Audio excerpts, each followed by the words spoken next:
금요일 날 남북 정상회담이 이루어졌습니다. 남북 정상회담이 참 은혜 가운데 잘 이루어졌는데 거기에 대해서 반응하는 사람들이 각자 다른 것 같습니다. 어떤 학생은 군대 안 가도 되겠네 이렇게 생각하는 친구도 있고요. 어떤 사람들은 참 복음의 문이 열리기를 간절히 소망하는 사람들이 있습니다. 복음의 문만 열리면 무조건 북한 쪽으로 가서 복음을 전하려고 준비하는 사람들이 많이 있습니다. 6.25가 일어나기 전에 북한에는 3,000개의 교회가 있었습니다. 아직도 지하에는 많은 믿음의 사람들이 있습니다. 이스라엘 백성들이 바벨론의 포로로 잡혀가서 70년 후에 다시 돌아왔는데 우리나라는 6.25를 경험한 지 이제 68년이 됐습니다. 하나님께서 어떠한 때 하나님의 역사를 이루실지는 모르지만 가장 중요한 것은 어쨌거나 이 남북 정상회담의 이 온기가 잘 진행이 되어져서 북미 회담도 잘 되고 종전이 또 선언이 되어지고 평화가 온전히 이루어지고 휴전선이 열리고 복음이 그쪽에 들어가서 죽어가는 영혼들을 살리는 생명의 역사가 참 일어났으면 참 좋겠습니다. 어떤 문제가 있으면 거기에 반응하는 사람들이 다 달라요. 자기의 욕심에 의해서 자기 원하는 바로 반응을 해요. 오늘 우리 하나님 앞에 드려지는 예배는 그렇지 않았으면 좋겠습니다. 우리가 원하는 바가 아니라 하나님이 기뻐하시는 것을 발견해서 하나님이 기뻐하신 뜻 앞에 반응할 수 있는 그러한 시간이 되어졌으면 좋겠습니다. 한참 전쟁 중에 진행이 되어질 때 일사후퇴 때죠.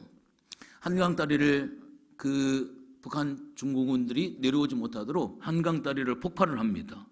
그렇게 되다 보니까 탱크도 못 내려오지만 북쪽에서 남쪽으로 피난 오는 사람들의 행렬이 끊어져 버렸습니다. 그러다 보니까 한강으로 넘어올 수밖에 없는 그런 상황이 되어지지요. 한 젊은 아주머니 한 분이 계셨습니다. 남편은 전쟁에서 사망을 하게 되어졌고 아들 하나, 그것도 젖먹이는 아들 하나를 간신히 등에 들쳐왔고 집에 있는 고이 모셔둔 비단을 머리에다 짊어지고 한강을 넘기 위해서 물이 가장 낮은 곳으로 사람들이 몰려들고 사람들 피난 행렬 속에 끼어서 이제 남쪽으로 한강을 넘어오게 되어집니다. 머리에는 비단을 짊어지고 뒤에는 어린아이를 지금 업었습니다. 그 어머니의 마음에 어떠한 생각을 가지고 있느냐? 빨리 남한으로 내려가서 이 비단을 물에 젖지 않게 잘 가지고 가서 팔아가지고 이 아들을 전쟁이지만 훌륭하게 키워야지. 그 마음 하나만을 가지고 이 젊은 세대기 그 한강을 넘어오는 거예요. 물이 점점 차오릅니다. 이 아주머니는 오로지 비단이 젖으면 안 된다라고 하는 생각을 가지고 한강을 도하를 합니다. 한강을 넘어서 비단을 땅에 내려놓는데 비단도 땅에 내려놓지만 등에 이상한 느낌이 드는 거예요. 어떤 느낌이 드냐면 이 등에 엎여있는 이 아이가 뭔가 처지는 느낌이 듭니다. 그래서 얼른 포대기를 풀러가지고 보니까 아이는 이미 사망을 했습니다. 이 아주머니는 그 비단만 물에 안 젖으면 된다라고 하는 생각만 집중을 해서 그 아이가 물이 차면서 그 물을 먹어가면서 얼마나 뒤에서 헐떡거렸는지 그 아이가 죽는 것도 모르고 비단 안 젖게 하려고 그렇게 해서 넘어왔는데 결과적으로 자기의 생명보다도 가장 귀한 아들을 잃어버리는 그러한 결과를 초래를 했습니다. 옛날 드라마 보니까 어떤 중년 배우가 뭐라고 이야기를 하냐면 뭐가 중한디? 도대체 뭐가 중한디? 여러분들 도대체 뭐가 중하십니까? 본질을 잃어버리면 안 됩니다. 아무리 바쁘게 살아도 아무리 정말로 내가 최선을 다해서 열심히 살아도 올바른 방향으로 가지 아니하고 엉뚱한 곳으로 열심히 가면 아무런 소용이 없는 거예요. 밤새 간지러워서 다리를 긁었는데 내 다리는 멀쩡하고 안에 다리가 시뻘겋게 부어 있습니다. 밤새 안에 다리만 긁은 거예요. 자기 다리를 안 긁고. 여러분들 뭐가 중하십니까? 우리가 하나님을 우선적으로 알고 정말로 바쁘고 어려울수록 더 믿음 안에, 더 신앙 안에 하나님 앞에 본질을 잃어버리지 말고 살아갈 수 있는 그러한 여러분들이 되어졌으면 좋겠습니다. 우리가 신앙생활을 하면서 절대로 소홀히 여겨져 말해야 될 그 화두 가운데 하나가 바로 무엇이냐면 거룩이라고 하는 거예요. 여러분들 오늘 본문의 오늘 설교의 제목을 듣고 너무나도 기분이 좋았던 분 계셔요? 내가 거룩하니 너희도 거룩해라. 아마 대부분 많은 분들이 가슴이 무거웠을 거예요. 지난주에도 안식일을 기억하고 거룩하게 지키라고 해놓고 오늘도 내가 거룩하니까 너희도 거룩해라 라고 하는 이 오늘 본문의 제목 앞에 참 여러분들 마음이 아마 무거울 거라고 저는 생각이 되어집니다. 그러나 결코 그렇지 않습니다. 여러분들 성경을 통해서 보면 이스라엘 백성들이 출애굽을 해서 그 홍해를 건너고 광야의 삶을 거치고 난 다음에 출애굽기 19장에 가면 시내산에 올라가요. 하나님께서 광야를 잘 통과한 사람들, 자기를 부인하고 철저히 자기를 침례를 해서 철저히 나를 죽인 사람을 하나님께서는 광야 훈련을 끝내고 이제는 시내산을 통하여 말씀 훈련으로 들어가요. 말씀 훈련이 통과가 되면 출애굽기 25장을 넘어가면 성막 훈련을 통해서 예배 훈련을 시키시고 예배 훈련이 끝나고 나면 하나님께서 이제는 레위기를 통하여서 정말 하나님 앞에 예배를 받으시는 그러한 은혜를 누리게 되어집니다. 창세기, 출애굽기, 레위기, 민수기, 신명기가 있어요. 여러분 손가락을 딱 폈을 때 제일 낀 손가락이 어떤 거예요? 요겁니다. 창세기, 출애굽기, 레위기예요. 레위기는 굉장히 귀한 말씀이에요. 신명기하고 민수기가 감싸고 있고요. 창세기하고 출애굽기, 레위기, 민수기. 출애굽기하고 민수기가 감싸고 있고 창세기하고 신명기가 감싸는 게 레위기예요. 레위기는 너무너무나도 귀한 책입니다. 하나님께서 십계명을 주시면서 뭐라고 말씀하시냐면 나 외에 다른 신을 섬기지 말았으면 좋겠다. 너를 위하여 우상을 만들지 않으면 참 좋을 것 같아. 내가 너에게 복을 줄게. 내 이름을 망명되이 일컫지 말았으면 좋겠어. 안식일을 기억해 거룩히 여기 지키면 내가 복을 줄게. 절대로 부모 공경해야지 부모 미워하면 안 돼. 살인하면 안 된다. 간음하는 거 너무 싫어한다. 내가 도둑질하는 거 하지 마. 다른 사람에게 거짓 증거하지 말아라. 우리 하나님께서 우리에게 신명기를 통해 자기 마음을 열어주신 거예요. 하나님의 마음을 솔직히 열어주신 거예요. 여러분 친한 사람한테는 자기 마음을 오픈하잖아요. 친하지 아니하면 속 얘기하지 않습니다. 그냥 겉 얘기만 하는 거예요. 그런데 좀 친하게 되어지면 자기 아픔, 자기의 슬픔, 자기의 부끄러움, 자기의 연약함을 내 좋은 거, 뭐 한 거를 다 이야기하는 거예요. 하나님께서 광야를 잘 통과한 이스라엘 백성들에게 하나님의 마음을 오픈한 것이 십계명이에요. 되게 무거운 것이 아니에요. 하나님의 가슴을 열어 보여주신 겁니다. 오늘 내가 거룩하니까 너희도 거룩해라. 이 말씀은 하나님의 가슴을 열어주는 그러한 말씀이에요. 우리가 이 세상에 살아가면서 우리가 예수를 믿고 하나님 중심으로 살겠다라고 우리가 결단을 하지만 우리 안에 수없이 많은 것들이 있어요. 가시나무라고 하는 노래처럼 내 안에 너무나도 다른 내 모습들이 내 속에 너무나도 많이 있습니다. 우리가 어렸을 때부터 살았던 어린 시절에 몸에 밴 어린 시절이 있습니다. 부모가 우리를 어떻게 양육했든 방임을 했든 그냥 성인 아이로 우리를 그렇게 양육을 했든 어떻게 했든 부모가 양육했던 패턴에 따라서 우리의 삶의 방식이 달라요. 우리가 학교에서 또래 집단의 어떤 아이들을 사귀느냐에 따라서 삶의 형성이 달라져 버립니다. 어떤 직장에 가느냐, 어떤 배우자를 만나느냐, 이 모든 것들이 다 연합이 되어져서 나의 삶의 모습이 형성이 되어진다고 하는 거예요. 화를 잘 내는 사람, 삐지기를 좋아하는 사람, 막 굉장히 참고 인내를 잘하는 사람, 여러 가지 웃음을 잘 웃는 사람, 찡그리는 사람, 조금만 일해도 섭섭해가지고 한번 꼬이면 낚싯바늘처럼 이 꼬인 게 풀어지지 아니하는 사람, 수많은 형태들의 모습이 있어요. 나무 전문가가 나무 밑둥을 딱 잘라버리면 거기에 나이테라고 하는 것이 나와요. 그 나이테를 잘 살펴보면 몇 년도에는 가뭄이 있었구나, 몇 년도에는 흉년이 있었구나, 몇 년도에는 병충해가 굉장히 심했구나. 웬만하면 그 나이테의 모습을 통하여서 그 사실들을 확인을 할 수가 있다라고 해요. 하물며 우리가 반응하는 말, 우리의 눈짓, 우리의 표현들, 우리의 행동들, 이 모든 것들은 과거에 내가 경험했던 그러한 모든 것들이 쌓여져서 이게 나와지는 그러한 경우들이 굉장히 많이 있다고 하는 거예요.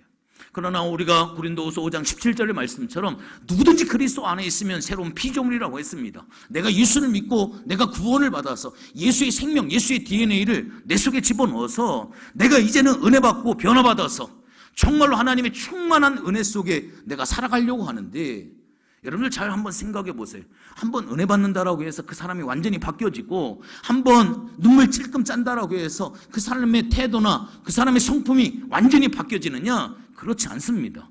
이스라엘 백성들이 출애굽을 했을 때 몇 명이 출애굽을 했냐면 60만 3,550명이 출애굽을 했어요. 그러나 그들이 가나안 땅에 들어갔을 때 몇 명이 들어갔냐면 2명 들어가고 60만 3,548명은 광에서 다 죽어버리고 말았습니다. 그 사람들 하나님의 은혜를 경험한 사람이에요. 10가지 재앙을 경험한 사람이고요, 홍해가 갈라지는 거 경험한 사람이고요, 만나를 먹었던 사람이고 메추라기를 먹었던 사람들이에요. 반석을 통해 물을 먹었던 사람이에요. 하나님의 승리를 통해 아말렉을 무찔렀던 그러한 사람들이에요. 그런 엄청난 은혜를 경험한 사람들임에도 불구하고 왜 그들이 가나안 땅에 들어가지 못했을까? 왜 여호수아와 갈렙만 가나안 땅에 들어갈 수밖에 없었을까? 여러분들 잘 기억을 하셔야 돼요. 한번 은혜 받는다고 되는 거 아니에요. 여호수아와 갈렙은 하나님의 말씀에 신실했던 사람이에요. 다른 어떤 기정이나 어떤 것이 아니라 하나님의 말씀에 신실했던 사람이에요. 제가 늘 이야기하죠. 기적과 은혜는 출애굽기 1장에서 11장까지 그 안에 다 있다고요. 그 속에 엄청난 기적이 다 있어요. 그러나 진짜 신앙의 시작은 출애굽기 11장 6월절을 경험하는 거예요. 출애굽기 10장 13장 하나님께서 신앙생활은 이렇게 하는 거야. 하나님과의 관계에서는 으뜸으로 섬기고, 예수님과의 관계에서는 누룩을 먹지 아니하는 죄 없는 삶을 살고, 성령님과의 관계 속에서는 불기둥 구름기둥, 이제 내 방법대로 내 생각대로 이제까지 내가 살아왔지만 이제는 아니라 이거죠. 하나님의 인도하심을 받고 내가 살아가야 돼요. 거기에서 오리엔테이션을 하는 거예요. 그러면서 출애굽기 14장을 통해서 하나님이 우리를 홍해 속에 집어넣는 겁니다. 침례를 받게 하는 거예요. 완전히 나를 죽이시는 거예요. 그리고 출애굽기 15장을 통해 광야로 집어넣는 거예요. 네가 진짜 침례를 받았는지 하나님께서 테스트하시는 거예요. 마라의 쓴물을 통해 테스트하시고 하나님의 기대를 무너뜨려 버리시고, 그 다음에 출애굽기 16장을 통하여서 먹는 문제, 경제적인 문제를 통하여서 하나님께서 만나를 내려주심으로 공급자는 하나님이시다, 하나님이 확인케 하시는 거예요. 출애굽기 17장을 통해 르비딤, 이제 목마름을 통해 하나님이 반석을 쳐서 내시죠. 신앙생활 3년 5년 하다 보면 인생이 드라이해져요. 나이 50이 되면 자식들 다 떠나가 버리게 되어지고 인생이 굉장히 드라이해집니다. 그때 우리는 어떻게 해야 되냐? 하나님 앞에 말씀을 붙잡아야 돼요. 내가 받은 바 은혜를 붙잡아야 돼요. 반석을 치듯이 하나님을 만났던 경험, 하나님을 체험했던 경험을 더 주셔야 돼요. 찬양이 됐든 기도가 됐든 전도가 됐든 그것을 빨리 터쳐서 내 목을 채울 수 있는 삶이 되어야 돼요. 아말렉과의 싸움을 싸우죠. 신앙생활 열심히 하는데 옆에 있는 사람들이 나를 시험에 들게 만들고 자꾸 나를 열받게 만들고 뚜껑 열리게 만들고 염장을 질러버리고, 그럴 때는 어떻게 해야 되느냐? 교회를 떠나는 게 아니고요, 옆에 있는 사람을 붙잡고 나와 함께 기도 좀 해줘라. 기도의 동역자를 찾는 거예요. 아론과 훌이 모세를 바쳤던 것처럼 내 이 문제를 가지고 좀 기도 좀 해줘라. 출애굽기 18장을 통해 신의 모세의 리더십의 문제가 세지죠. 신의 광야에서 그때는 50부장, 100부장, 1000부장을 통하여서 드림팀을 만들어 가는 거예요. 함께 하나님의 나라를 함께 세워가는 거예요. 여러분들 보세요. 그리고 난 뒤에 이스라엘 백성들이 하나님 앞에 예배자로 세워지는 거예요.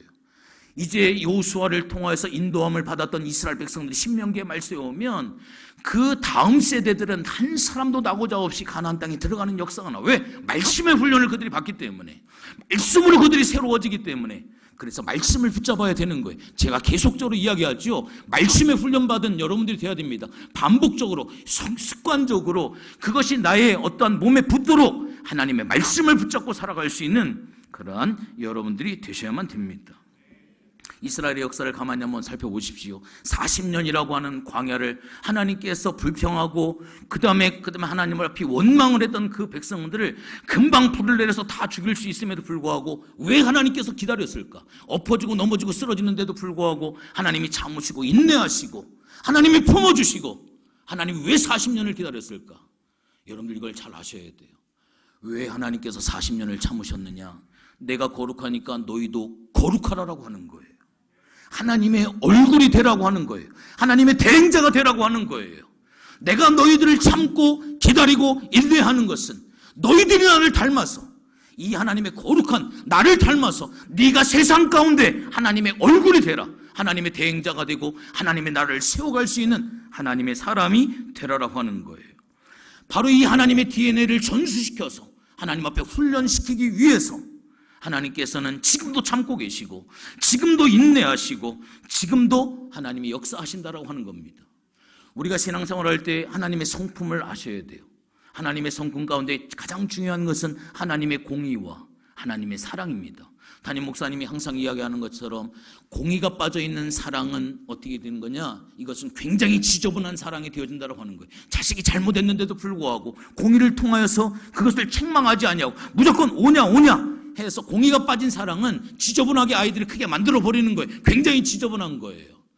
또한 공의 가운데 사랑이 빠져버리면 그거는 굉장히 잔인한 거예요. 무조건 법대로, 무조건 원칙대로 살아날 사람이 하나도 없습니다.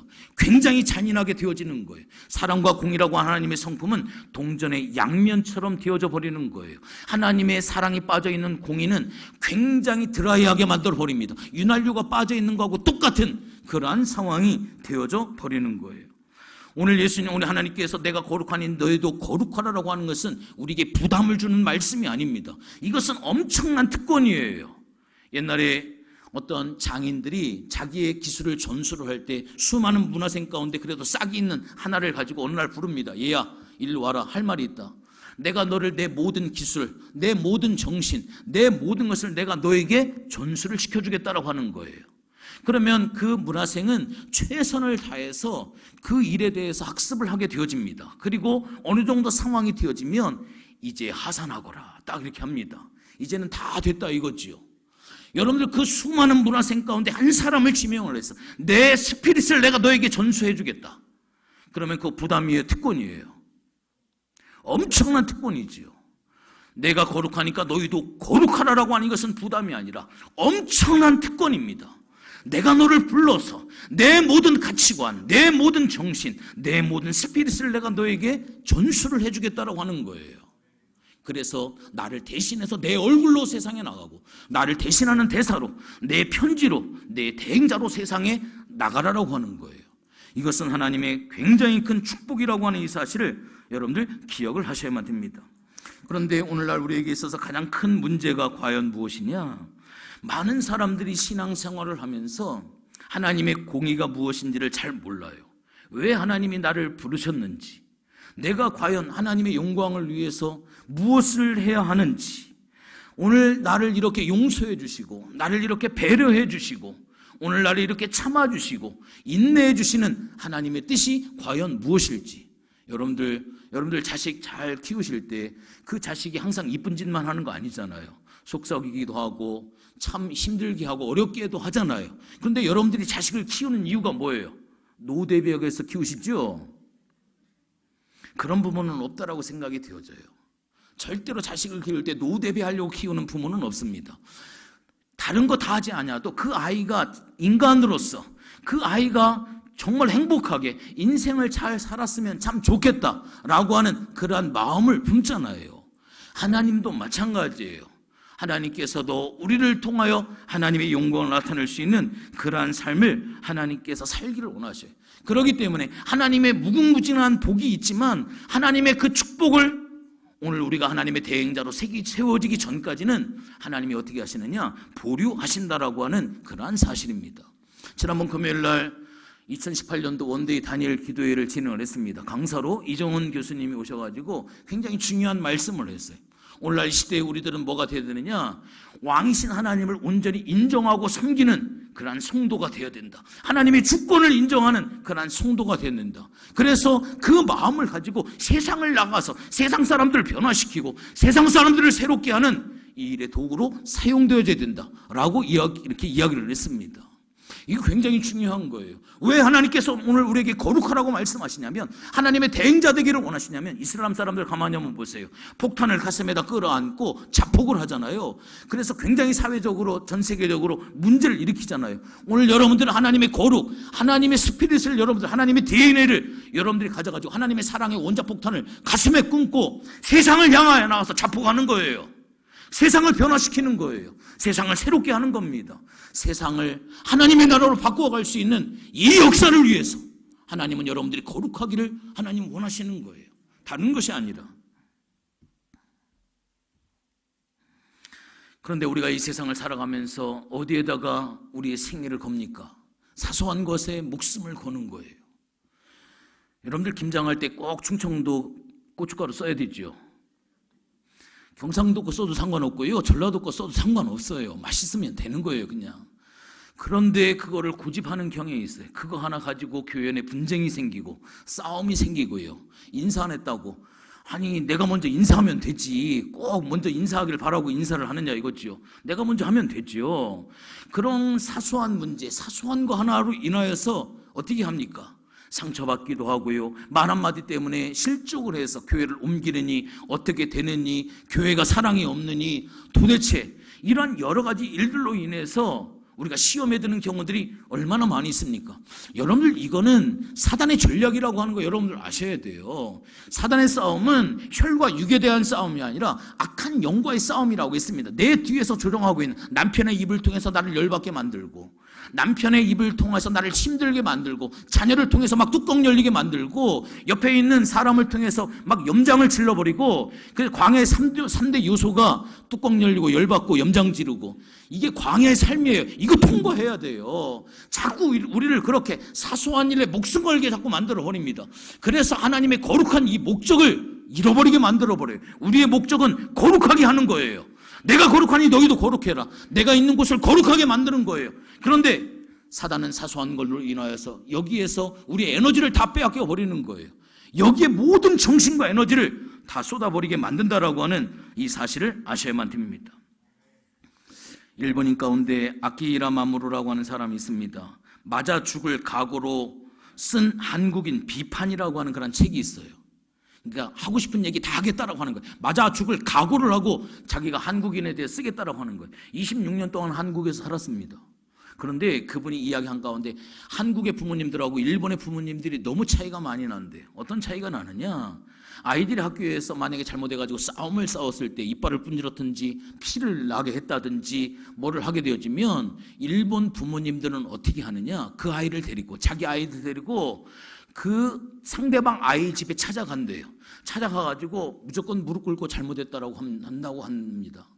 누가 잘했느니, 가해자가 누구니, 피해자가 누구니, 왜 이 귀한 3대손 이 자손을 왜 이렇게 해놨느니, 뭐 어떻게 할 거냐는 등 그렇게 따지지 아니하고, 누가 잘했느니 못했느니 그거 따지지 아니하고 무조건 내가 잘못했다, 내가 아이를 잘못 키웠고 내가 아이를 잘못 관리해서 아이가 이런 일을 행했다 라고 하면서 무조건 무릎 꿇고 무조건 잘못했다라고 이야기를 하고, 그 다음에 그 아이를 데리고 병원에 가서 치료를 한다라고 하죠.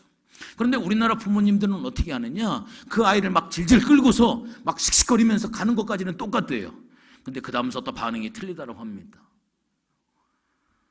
우리 자식이 얼마나 귀한데 어떻게 이렇게 해놨느냐고 이렇게 하면서, 그 아이가 가해자인지 피해자인지 그거 따지지 않고 무조건 피해자라고 생각을 하고, 어떻게 이렇게 할 수가 있느냐, 어떻게 하겠느냐, 경찰서 가자 막 해가면서 막 소리 지르고 막 그렇게 한다라고 해요. 이게 오늘날 우리의 부모라고 하죠. 그러면 아이들이 어떻게 되어지느냐, 끌려가는 아이는 자기가 잘못했어요. 자기가 잘못한 거 알아요. 그런데도 불구하고 부모님이 가가지고 막 자기가 잘못한 건 얘기 안 하고 저놈이 잘못한 것으로 막 매도해가지고 막 해버리니까 이제 이 아이가 뭐가 잘못한 건지를 잘 모르는 거예요. 누가 잘못한 거지? 내가 잘못한 것 같은데 엄마 이야기를 들어보고 하는 꼴을 보면 자기는 아무것도 잘못 안 한 것 같아요. 인간 중심 상담 이론을 했던 칼 로저스가 그런 이야기를 했어요. 사람은 3가지 약을 먹으면 어떤 사람이고 훌륭한 사람이 된다. 남편도 그렇고 자식도 그렇고 3가지 보약을 잘 먹이면 된다. 첫 번째는 일관성 있는 것을 잘 먹이면 된다라고 해요. 이랬다 저랬다 하지 말고 일관성 있는 약을 먹이라 이거예요. 오늘 한국의 부모님들이 어떻습니까? 기분이 굉장히 좋으면 자식이 큰 일을 저질러도 그냥 슬쩍 넘어가 버려요.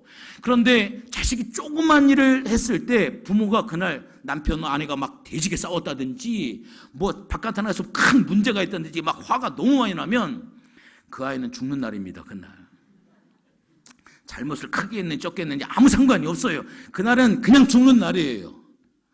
부모가 일관성이 없다 보니까 자식들이 어떻게 하느냐, 부모 눈치를 보는 거예요. 내가 뭐를 잘못했지 이건 생각도 안 해요. 오늘 부모님 기분이 좋은가 기분이 안 좋은가 이것만 자꾸 쳐다보는 거예요.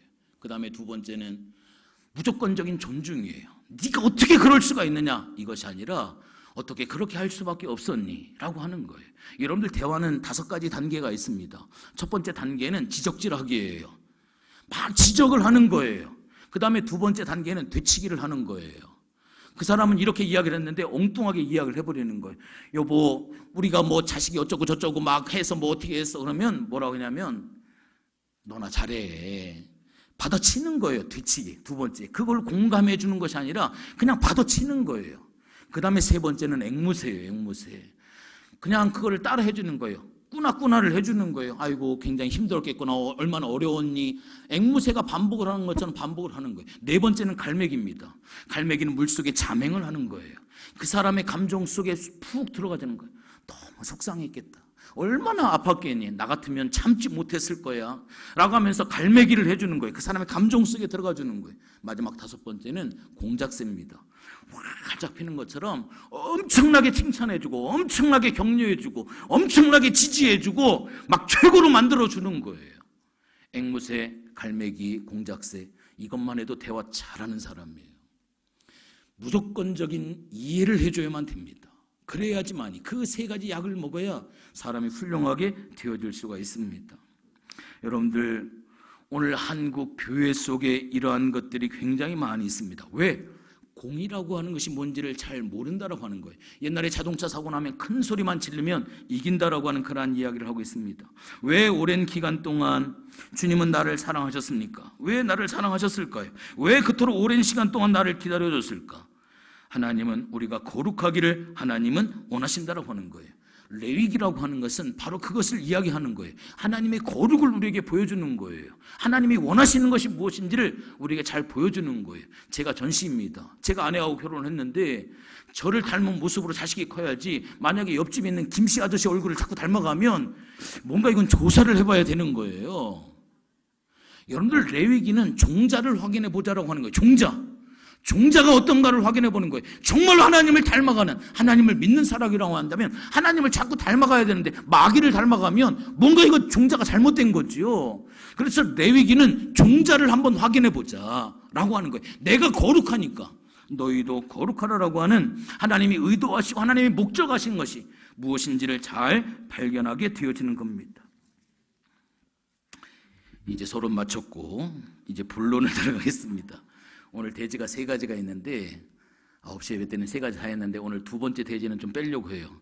첫 번째, 세 번째 대지만 간략하게 오늘 말씀을 한번 전해보도록 하겠습니다. 우선적으로 우리가 거룩한 삶을 살기 위해서는 어떻게 해야 되느냐? 하나님의 말씀을 듣는 것이 굉장히 중요해요. 하나님의 말씀은 언약입니다. 하나님의 약속은 성경에 7천, 8천 가지가 기록이 되어져 있습니다.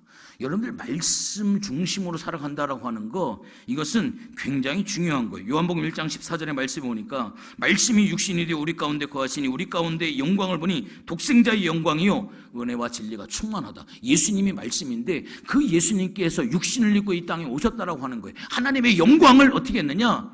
그 예수님께서 우리에게 보여주셨다라고 하는 그러한 이야기입니다. 여러분들, 사람의 언어라고 하는 것은 하나님의 통치를 우리의 이 땅 가운데 보여주는 수단이 되어지는 거예요. 내가 다른 사람과 대화를 하는데 내 말에 귀를 기울이면 나를 굉장히 소중하게 생각한다라고 생각이 되어져요. 그런데 내가 이야기를 했는데 그것을 귀로 듣지 않고 하게 되어지면 저 사람은 나를 소중하게 생각하지 않는구나, 인간관계 하지 말아야 되겠다. 인간관계의 첫걸음이 바로 뭐냐면 바로 듣는 일이에요. 경청을 하는 겁니다. 오늘 레위기는 하나님께서 우리에게 말씀을 해주셔요. 레위기는 27장으로 되어 있습니다. 그런데 27장 가운데 20번씩이나 뭐라고 기록을 하냐면 레위기 1장, 4장, 5장, 7장, 9장, 11장, 13장, 15장, 17장, 19장, 20장에 걸쳐서 뭐라고 말씀하냐면 1절에 뭐라고 이야기를 하냐? 하나님께서 모세에게 말씀하여 이르시되, 바로 뭐예요? 하나님의 말씀이 기록되어 있다라고 하는 거예요. 하나님이 지금 뭐를 하고 계시느냐? 하나님이 지금 말씀하고 계시다라고 하는 그러한 사실입니다. 우리가 이 레위기를 통해서 하나님이 원하시는 예배가 무엇이고 하나님이 기대하시고 하나님이 바라시는 것이 무엇인지를 우리가 알아야 됩니다. 오늘날 교회 시스템도 마찬가지예요. 오늘 하나님께서 대언자를 통하여서 목사를 세워서 하나님의 말씀을 선포하게 합니다. 그런데 오늘날 사단의 역사가 바로 뭐냐면 이 워드 시스템, 하나님의 말씀의 이것을 사단이 얼마나 방해하는지 몰라요. 그래서 성도들이 목사의 말을 잘 믿지 않습니다. 왜 그러는가 조사해봤더니 너무 많이 속았어요. 너무 많이 속았기 때문에 또 안 속으려고 방어를 하다 보니까 목사의 말에 신뢰를 안 해요. 또 어떤 사람들은 평가를 합니다. 아이고, 맞아, 좋은 이야기지. 오늘 목사님 설교 준비 조금 한 것 같으네. 오늘 좀 신경 썼구만. 이렇게 이야기를. 어떤 때에는 아이고, 설교 준비 못 하셨구만. 앞뒤가 지금 틀리고 있고 도대체 뭘 얘기하시는 거야? 라고 하면서 자꾸 평가를 해요. 거기까지도 괜찮아요. 한 단계 더해요. 너나 잘하세요.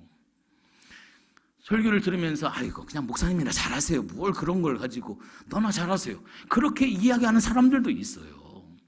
얼마나 지금 목회자의 이 권위가 떨어져 있는지 몰라요. 여러분들 이스라엘 백성들에게 하나님께서는 말씀하시기 위해서 모세를 몇 년을 준비하시냐면 80년을 준비를 하시는 거예요. 그래서 모세가 이야기하면 이스라엘 백성들은 그 모세의 이야기를 존중을 해서 그 말을 듣습니다. 여러분들 예수님께서도 뭐라고 이야기하시냐면 바리새인들의 행위는 본받지 말아라. 왜? 개판이니까. 그러나 그가 하는 이야기는 들어라 이거. 왜? 그 이야기는 하나님의 말씀이니까 들어라라고 하는 거예요. 여러분들 오늘 강단 안에서 선포되어지는 하나님의 말씀을 여러분들이 들을 수 있는 그러한 은혜가 있기를 원합니다. 하나님께서는 이 땅 위에 하나님의 구속사를 위해서 하나님의 일을 진행을 하셔요.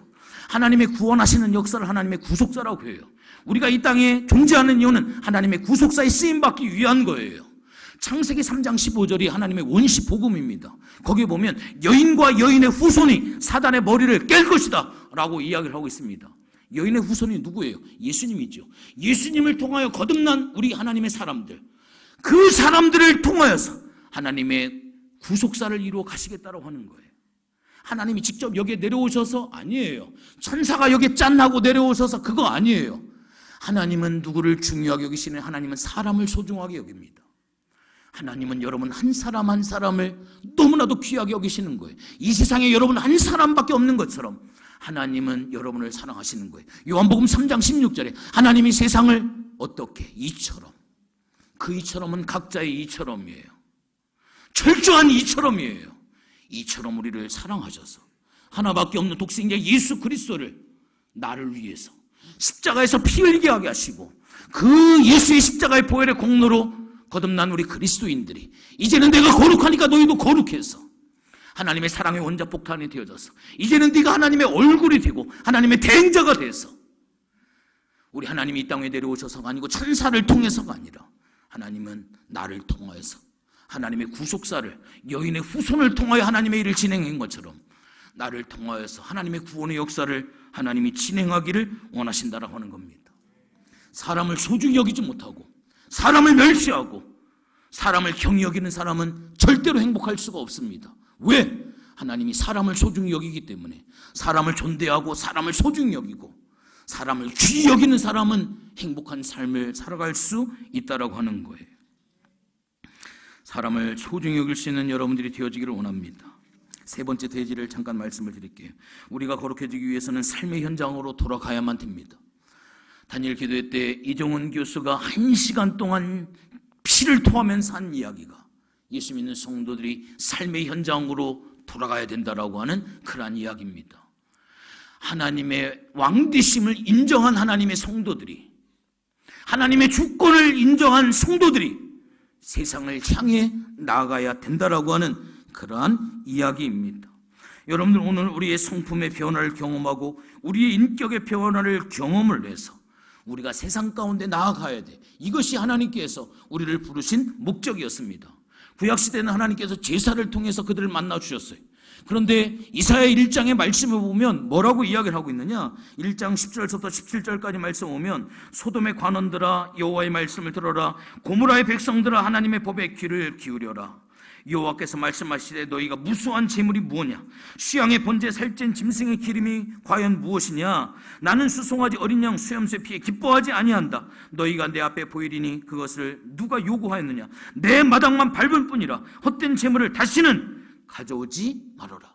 하나님께서 뭐라고 말씀하시냐면 제사를 안 뵙겠다라고 하는 거예요. 하나님께서 예배를 안 받으시겠다라고 하는 거예요. 하나님이 오죽했으면 우리가 하나님을 만났으면 하나님처럼 살아야만 됩니다. 흉이라도 내셔야 돼요. 몸부림이라도 여러분들이 지셔야 돼요. 몇 가지라도 닮아보려고 애쓰는 그런 몸부림이 있으셔야만 됩니다. 제가 지난주에 안식일을 기억하여 거룩하게 지키라고 말씀을 드렸는데 어제 어떤 여자 청년이 그런 이야기를 하더라고요. 자기가 주일날 예배는 드렸는데 오후에는 아르바이트를 했대요.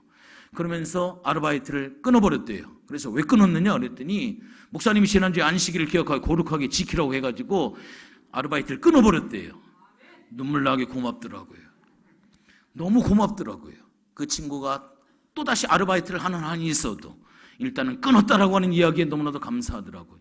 다른 어떤 것이 고마운 것이 아니라 하나님의 선포되어지는 말씀에 반응했다라고 하는 그게 너무나도 고맙더라고요. 그 말씀을 그냥 듣고 흘려보낼 수 있는데, 내가 지금 주일날 아르바이트 하는 것이 목사님 말씀을 들어보니까 안식일에 해주신 이 복을 온전히 누리지 못하는 걸림돌이 됐구나 결단을 해서, 요즘에 대학생들 다 아르바이트 하거든요. 아르바이트를 끊어버렸대요. 그래서 끊었다라고 하는 그 자체, 내일 또다시 아르바이트를 한이 있어도 끊었다라고 하는 그 말이 너무나도 고맙고 너무나도 감사하더라고요. 여러분들 흉내라도 내보셔야만 됩니다. 하나님을 닮아가기 위해서, 닮아보려고 우리가 몸부림을 쳐야 돼. 이게 바로 뭐냐? 예배에 합당한 그러한 사람들입니다. 아모스 5장 21절부터 24절까지 말씀에 보면, 내가 너희 절기를 미워하여 멸시하며 너희 성회를 기뻐하지 아니하나니 너희가 내게 번제나 소제를 드릴지라도 내가 받지 아니할 것이요 너의 살찐 희생의 화목제도 내가 돌아보지 아니하리라. 내 노래 소리를 내 앞에서 그칠지어다. 네 비파 소리도 내가 듣지 아니하리라. 오직 정의를 물같이 공의를 마르지 아니하는 강같이 흐르게 할지어다. 공의를 마르지 아니하는 강같이 흐르게 하는 것, 이것이 오늘 하나님께서 우리에게 원하시는 축복이라고 하는 것을 여러분들이 아셔야만 됩니다. 왜 하나님께서 우리를 기다리고 계실까? 우리 하나님께서 우리에게 은혜를 주신 목적, 사랑을 주신 목적, 배려를 주신 목적, 오래 기다리셨던 그 목적은 분명한 거예요. 공의를 마르지 않는 샘물처럼 흐르게 하는 거예요. 하나님의 공의를 흐르게 하는 그러한 통로가 되어지기를 원하는 겁니다. 하나님처럼 말하고 하나님처럼 행동하고 하나님처럼 살게 하기 위해서, 그래서 그들을 통해서 하나님께서는 이 땅을 구원하시기를 하나님은 원하신다라고 하는 그러한 사실이에요. 하나님의 절대 관심은 누구에게 있다고요? 사람에게 있다라고 말씀을 하고 있습니다. 여러분들 신앙생활 잘한다라고 하는 것은 교회에서 큰 소리 치는 것만 신앙생활 잘하는 것이 아니에요.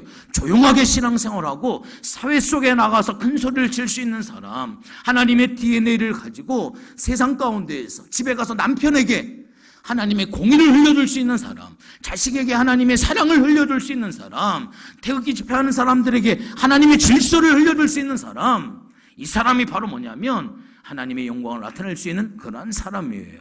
여러분 차를 타고 가다 보면 신호등이 딱 걸립니다. 저도 가끔가다는 제가 할 말은 없어요. 그런데 보면 교통경찰도 없고 바쁘면 슬금슬금 가요. 옆에 있는 차들이 가면 저보고도 가래요. 뒤에서 빵빵 걸어요. 옆에 슬금슬금 가는데 너는 도대체 뭔데 안 가느냐 이거죠. 그러면 저는 브레이크를 더 꽉 잡고 있어요. 더 일부러 안 갑니다 그냥. 그리고 신호등 바뀌면 가요 저는. 왜? 제 차 뒤에는 우리는 백향목 가족입니다. 이게 딱 써 있어요 또. 크리스찬의 자존심입니다. 이게 아름다운 거예요.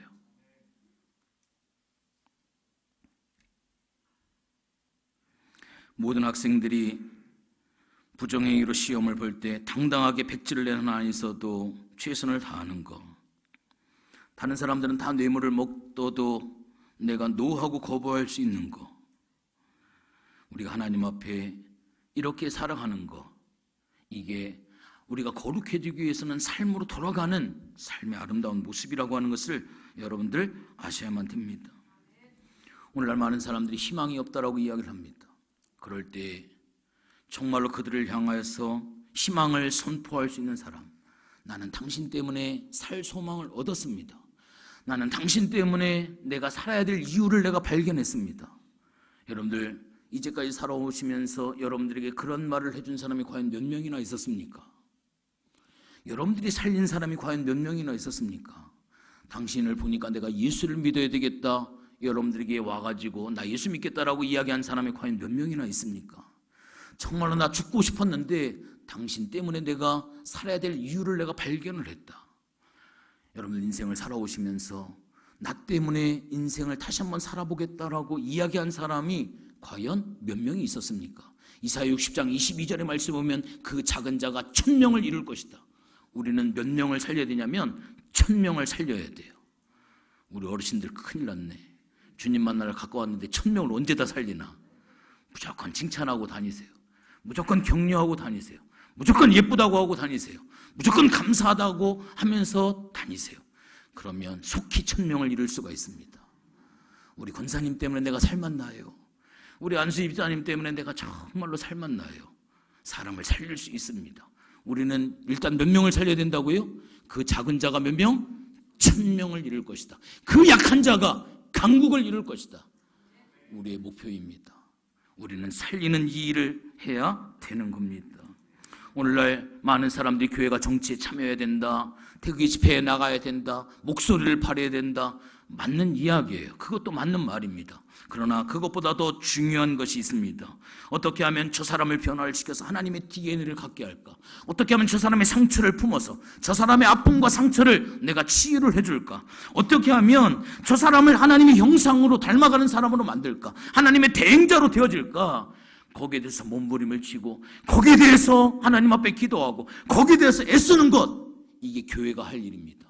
이게 교회가 해야 될 일이에요. 다른 것이 아니라 데모하는 것도 중요하고 목소리 반하는 것도 굉장히 중요하지만 어떻게 하면 저 사람을 살려서 하나님의 대행자가 되고 어떻게 하면 저 사람을 치유하고 회복을 시켜서 저 사람이 하나님의 거룩함으로 세상에 나가서 사랑의 하나님의 온자탄을 터뜨릴 수 있는, 그 지역을 바꾸고 그 사회를 변화시킬 수 있는 하나님의 사람을 만들어서 세상 가운데 투하할 수 있는 것, 이게 바로 교회의 할 일이에요.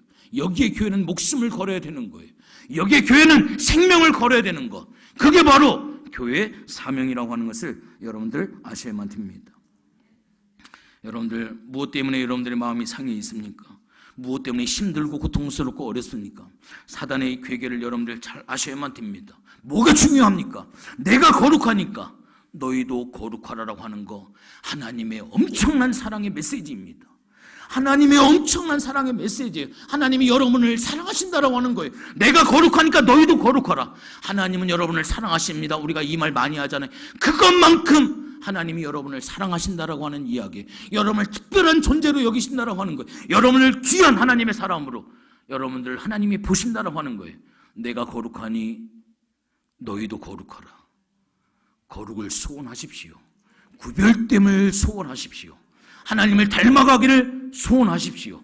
하나님의 사랑을 가슴에 안고 여러분의 삶의 환경으로 나가셔서 그 지역을 변화시키고, 나 때문에 주님 앞에 갈 때까지 한 사람이라도 나는 당신 때문에, 나는 당신 때문에, 나는 당신 때문에 예수를 믿었고 당신 때문에 나는 살맛나는 인생을 살고 있습니다, 한 사람이라도 여러분의 영향력을 통해서 한 사람이라도 살릴 수 있는 여러분들이 꼭 되어지시기를 주님의 이름으로 축원을 드리겠습니다. 기도하시겠습니다. 하나님, 고맙고 감사를 드립니다. 내가 거룩하니 너희도 거룩하라라고 주님이 말씀을 하고 있습니다. 하나님, 이것은 하나님의 엄청난 사랑의 메시지입니다. 하나님이 우리를 엄청 귀하게 여기신다라고 하는 그러한 이야기입니다. 우리에게는 어마어마한 하나님의 비전과 하나님의 목적이 있음을 우리에게 보여주고 있는 겁니다. 하나님은 내가 많은 사람을 통하여서 어떻게 하면 저 사람을 살리고, 어떻게 하면 저 사람에게 하나님의 DNA를 심어주고, 어떻게 하면 저 사람이 하나님의 얼굴로, 어떻게 하면 저 사람이 하나님의 대행자로, 어떻게 하면 저 사람이 하나님의 편지가 되고 하나님의 향기가 되어질까, 그거에 대해서 몸부림을 칠 수 있는 우리 백향목 교회를 주님이 원하고 계시고, 거기서 몸부림을 칠 수 있는, 사람을 살리는 그 일을 감당할 수 있는 하나님의 성도가 되기를 하나님이 원하십니다. 이 시간 내가 거룩하니 너희도 거룩하라고 하나님의 말씀에 이 초청 앞에 결단하게 하게 하시고, 그렇게 하나님 앞에 살아갈 수 있는 우리 백향목 공동체 성도들이 되어줄 수 있도록 하나님 도와주시옵소서. 감사를 드리며 예수님의 이름으로 기도했습니다. 아멘.